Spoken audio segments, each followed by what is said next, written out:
Hello people, welcome back to the channel. Don't forget to like, share, comment and subscribe to the propaganda machine. This is the new show, All Things Arsenal. So we'll be discussing everything that's relevant to do with Arsenal, and some of the key topics and talking points will be how it went in the internationals, the injury news, and also the resignation of Jonas Eidevall. So we'll begin with the international break. So a number of our players went away and a lot of them got minutes. We'll start with William Saliba. He played 90 minutes in both games.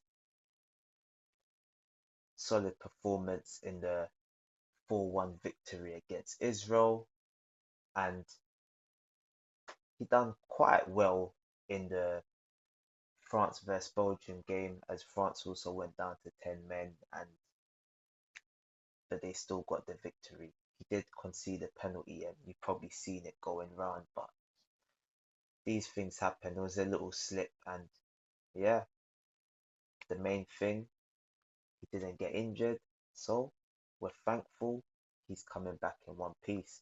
And we'll go with his centre back partner now, Gabriel Magalhaes. So he played 90 minutes both games. He's becoming a key member of the Brazilian national squad now. He is starting every game, and it's being rewarded because it was a very solid performance from him in the 2-1 victory against Peru, and he also played 90 minutes again, and he got a clean sheet in the 4-0 victory against Bolivia. But on the other hand, Gabriel Martinelli, unfortunately, he picked up a minor injury. Although he was on the bench for the second game, he came on in the first game for only 5 minutes, but there seems to be a little issue, I think, in his thigh. So hopefully it's nothing too serious. Another player, Jakob Kivior, got 45 minutes. He was on the bench in the 3-1 loss to Portugal. They were getting stuffed 2-0 at half time, and they brought him on.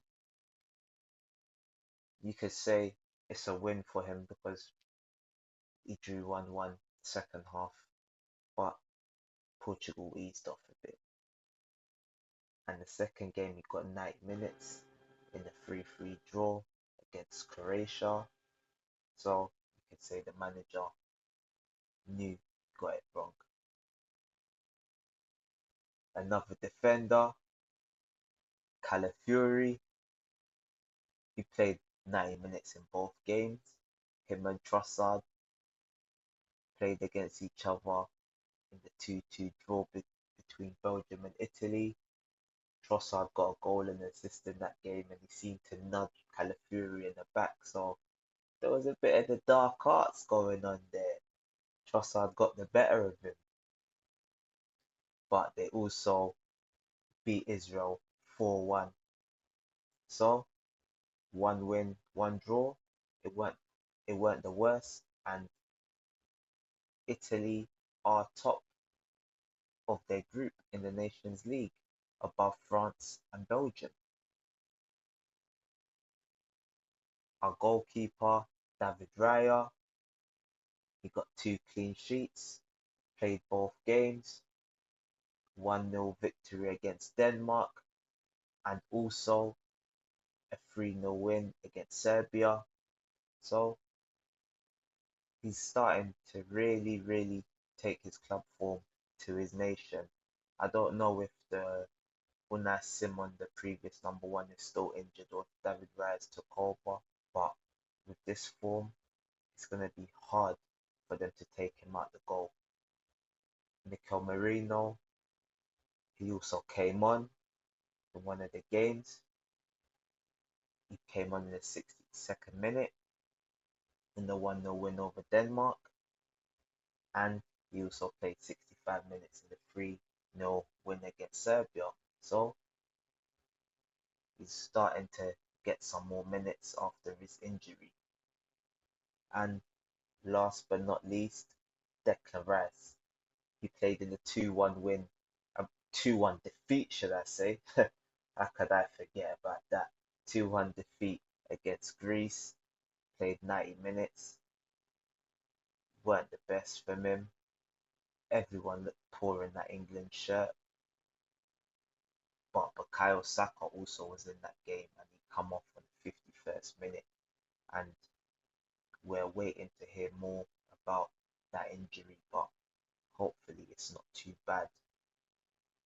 And in the second game, Rice scored, played 85 minutes, and yeah, he was pretty good in that game. So that's kind of the international roundup.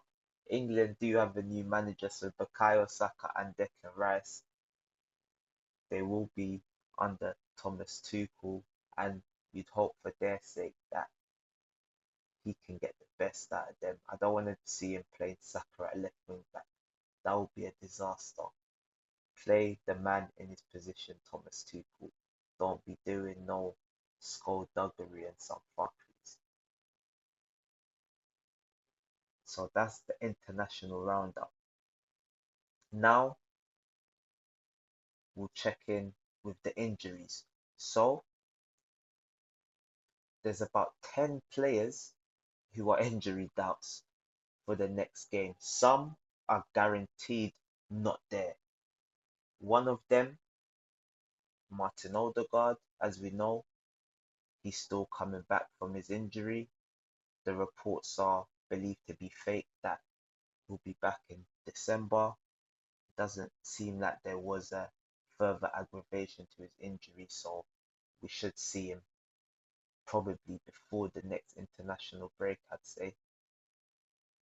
Kieran Tierney, as we know, he hasn't played no part, and I don't believe he has a part moving forward with Arsenal because they've been linked with Celtic, but seems like he won't be coming back. Takahiro Tomiyasu. Now, he's caused further aggravation to the previous injury that he had before, and he only played about, was it 10 minutes, 15 minutes maximum against Southampton, and now he's gone again. I think it's time. I think it's time that we cut our losses with Tomiyasu. He's been a very good servant when he's been available for us, but I think we've moved past him as well. He's unreliable, and we can't have players like this that every season that he's been at Arsenal, I, I don't believe he plays more than 20 games. So I think it's his time to go. White and Timber, they were injured before the international break, and hopefully they've recovered. Havertz and Thomas Partey also, they didn't go with their countries on international break, so hopefully they can be fit and available. Martinelli and Saka, we don't know what's going to happen with them as they both seem to pick up injuries on international duty. But with Martinelli, there seems to be more optimism because Charles Watts recently said from conversations that he's heard with Arsenal, they don't believe that there's anything too serious with Martinelli. As Martinelli, he was on the bench. They didn't send him back. So hopefully all is well.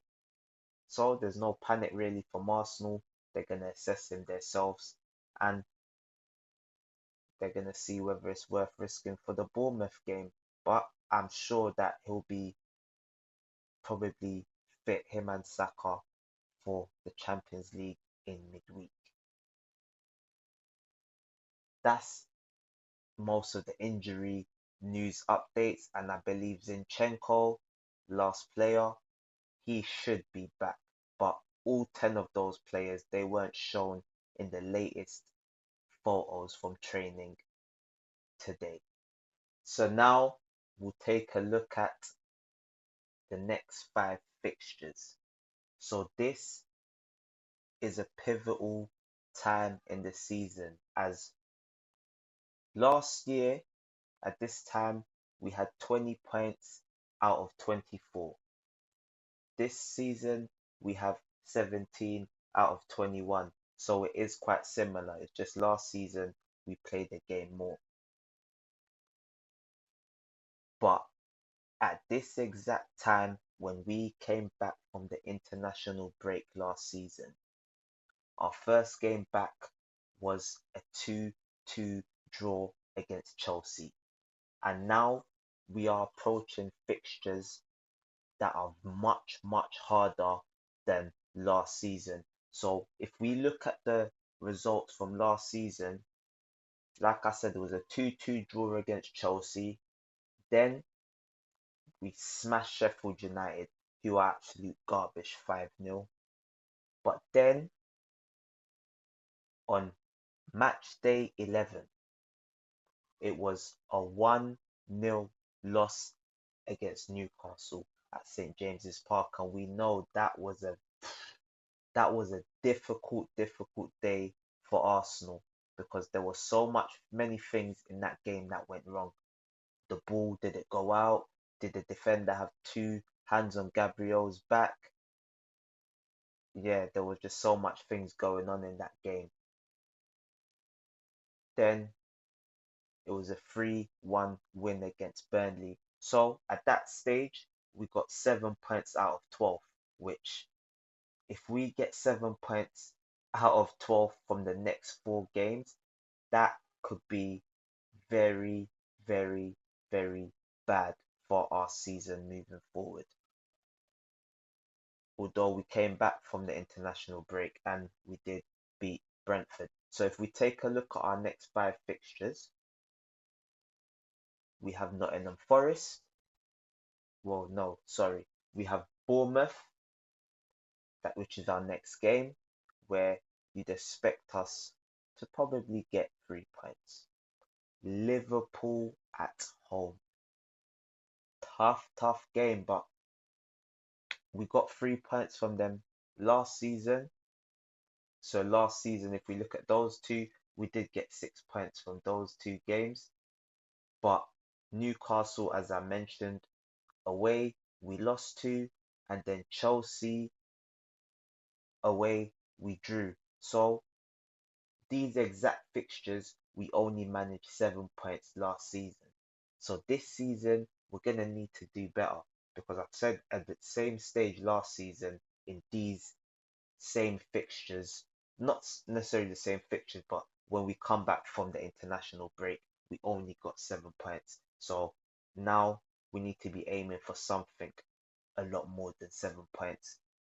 And me personally, I'd say 9 to 10 points. That should be good. That should be good. So let me know what you think. How many points do you think Arsenal will get from the next 4 games? Or you can say 5 because we have Nottingham Forest as well when we come back from the international break. And for our last story of the day, Jonas Eidevall has resigned as the first team coach slash manager of Arsenal ladies. And you could say it was written on the wall, his time was coming. I always believed that this man, he weren't good enough. Probably for about at least a season now. I've always had question marks over him. When he came to the club, he started off so well. It was a great start for him. But it was always going to be a tough ask for following Joe Montemurro, because Joe Montemurro, he won us the WSL, he also won us the Conti Cup, and he had 2 runners up in the Conti Cup and 2 runners up in the FA Cup. So you could say this man, he was he knew the assignment. Of course, he could have done better. Nobody's perfect, but at least he won us the big one. As an Arsenal manager, your job is always to get league success, whether that is in the Premier League in the men's game or in the WSL in the women's game. And you could probably say more so in the women's game, as Arsenal are the biggest club in the women's game by far. So, like I say, he started off very well. In his first season, he finished 1 point off the, the leaders Chelsea. Then he followed that up with back-to-back Conti Cup defenses, which you could say is very good, but there was regression in the league as he also had back-to-back third place finishes. So that is where the cracks were starting to show. We started dropping points to teams towards the bottom half of the table, relegation teams, and also he seemed to be having issues with players. Certain players ended up leaving. Vivian Miedema, a fan's favourite, who led us to the WSL title with all her goals, seemed to be cast aside, although he also had issues to deal with, as in 3 ACLs in one season. Williamson, Mead, and Miedema, which you could say is very unlucky for that season. Who knows how that season would have panned out, as he led us to the semi-finals of the Champions League with all those players missing. So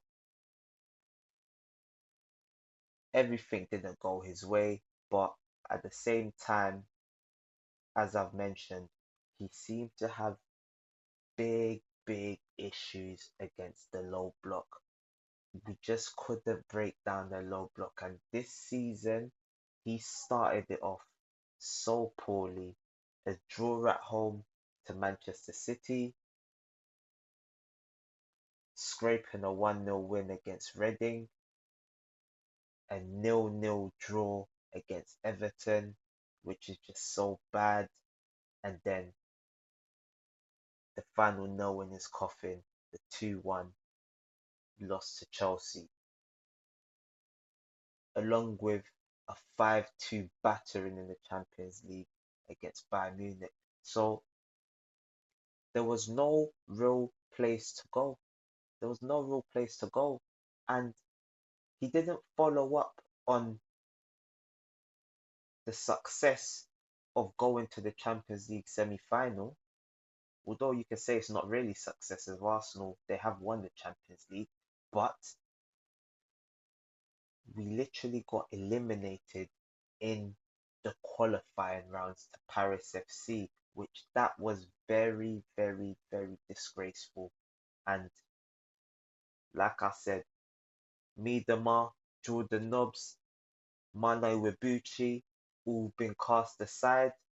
So he seems to not really be the most likable character in the dressing room.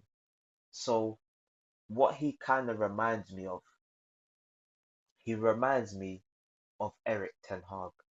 That's kind of what he reminds me of, but not as bad because he's won back-to-back trophies, but the league is the bread and butter. How you do in the league is the bread and butter. And Man United, they seem to have problems with low blocks, and so did this Arsenal. So I can't say I'm disappointed that he's gone. So now attention turns to who is going to be the next manager.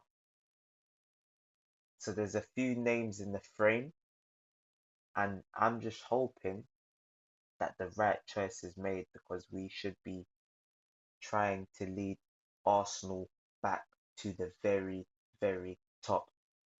And my favourite, who I want to see, is Casey Stoney, because I was a huge fan of her work at Man United. She came in, Man United had never played a professional game.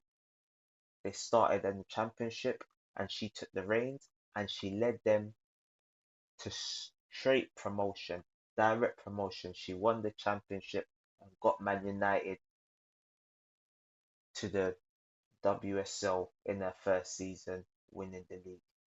And also, she took them to the League Cup, Conti Cup semi-final and an FA Cup quarter-final, beating 4 WSL teams along the way. So you could see from the very start that she was a very, very good manager.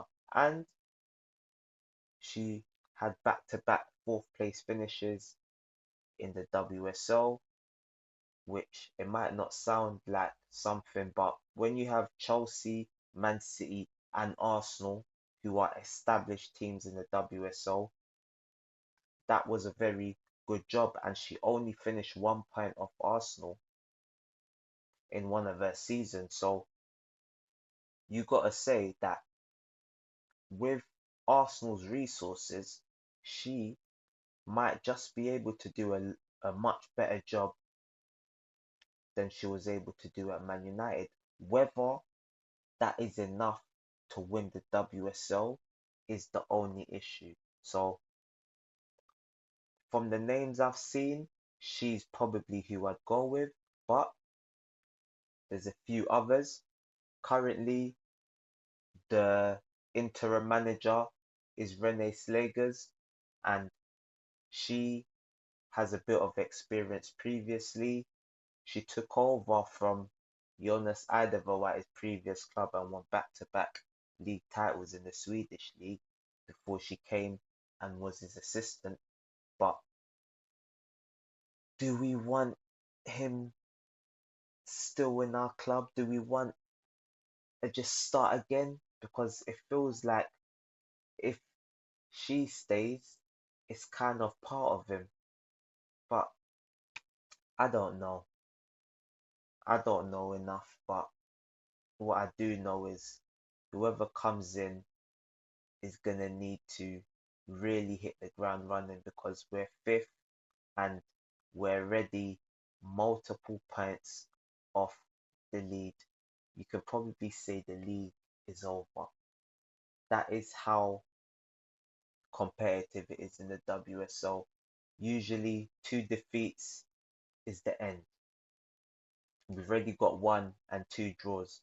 Another name is Mac Lind, who's at BK Hacken. He likes to play attacking football, but that could be another wild card, really. I'm not too sure about him, as I don't know enough about him. Then we have Kelly Smith, veteran, legend of Arsenal Football Club. Could it be similar to Arteta? Could she be given a chance and could she do something special? Because I know I would give her time, and I think most people at Arsenal would give her time. So that's someone else. I've heard names like Jack Wilshere. I'm not sure he would take it, but one name that I've seen who I do not want, Phil Neville. Please keep him away. Keep him away. He done an alright job with the England ladies, but to me, Phil Neville is another manager who is similar to Gareth Southgate. And I feel if he gets the Arsenal job, it's going to end in tears. And I would much rather avoid it. I would rather go with unknown. You see, at Chelsea, Enzo Maresca got the job. He seems to have started well. We don't know.